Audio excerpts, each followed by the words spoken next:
Hello everyone, Radhe Radhe आप सभी को। आज की वीडियो में हम विजया एकादशी की व्रत कथा सुनेंगे। कथा सुनने से पहले आप हमारी वीडियो को लाइक और सब्सक्राइब करना ना भूलें। तो चलिए हम विजया एकादशी की व्रत कथा सुनते हैं। धर्मराज युधिष्ठिर बोले, हे जनार्दन, फागुन मास के कृष्ण पक्ष की एकादशी का क्या नाम है तथा उसकी विधि क्या है, कृपया करके आप मुझे बताइए।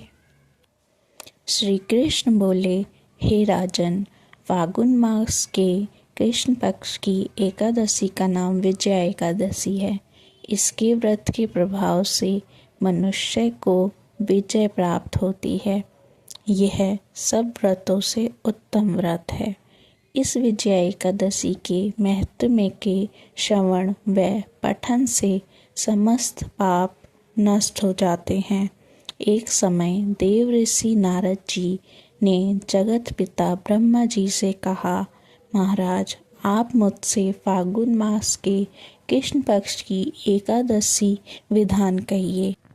ब्रह्मा जी कहने लगे, हे नारद, विजया एकादशी का व्रत पुराने तथा नए पापों को नाश करने वाला है। इस विजया एकादशी की विधि मैंने आज तक किसी से नहीं कही। यह समस्त मनुष्य को विजय प्रदान करती है। त्रेता युग में मर्यादा पुरुषोत्तम श्री रामचंद्र जी को जब 14 वर्ष का वनवास हो गया, तब वह श्री लक्ष्मण और सीता जी सहित पंचवटी में निवास करने लगे। वहाँ पर दुष्ट रावण ने जब सीता जी का हरण किया, तब इस समाचार से श्री रामचंद्र जी और लक्ष्मण अत्यंत व्याकुल हुए और सीता जी की खोज में चले गए।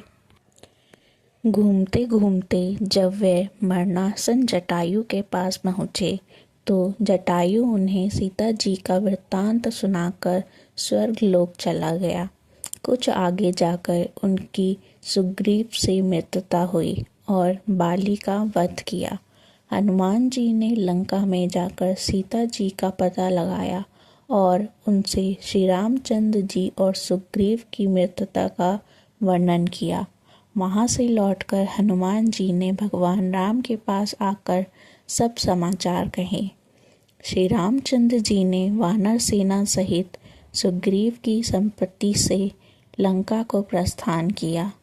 जब श्री रामचंद्र जी समुद्र के किनारे पहुँचे, तब उन्होंने मगरमच्छ आदि से युक्त उस अगाध समुद्र को देखकर लक्ष्मण जी से कहा कि इस समुद्र को हम किस प्रकार से पार करेंगे।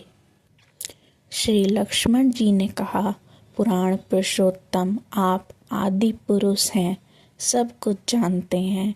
यहाँ से आधा योजन दूर पर कुमारी द्वीप के वक्तालभ्य नाम के मुनि रहते हैं। उन्होंने अनेक ब्रह्मा देखे हैं। आप उनके पास जाकर इसका उपाय पूछिए। लक्ष्मण जी के इस प्रकार के वचन सुनकर श्री रामचंद्र जी वक्तालभ्य ऋषि के पास गए और उनको प्रणाम करके बैठ गए।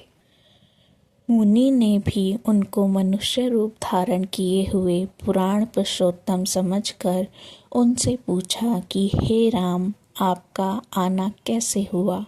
रामचंद्र जी कहने लगे कि हे ऋषि, मैं अपनी सेना सहित यहाँ आया हूँ और राक्षसों को जीतने के लिए लंका जा रहा हूँ। आप कृपया करके समुद्र पार करने का कोई उपाय बताइए। मैं इसी कारण आपके पास आया हूँ। ऋषि बोले, हे राम, फागुन मास के कृष्ण पक्ष की एकादशी का उत्तम व्रत करने से निश्चय ही आपकी विजय होगी। साथ ही आप समुद्र भी अवश्य पार कर लेंगे। इस व्रत की विधि यह है कि दशमी के दिन स्वर्ण, चांदी, तांबा या मिट्टी का एक घड़ा बनाइए। उस घड़े को जल से भरकर तथा 5 पल्लव रख वेदिका पर स्थापित करें। उस घड़े के नीचे सतना और ऊपर जौ रखें। उस पर श्री नारायण भगवान की स्वर्ण की मूर्ति स्थापित करें।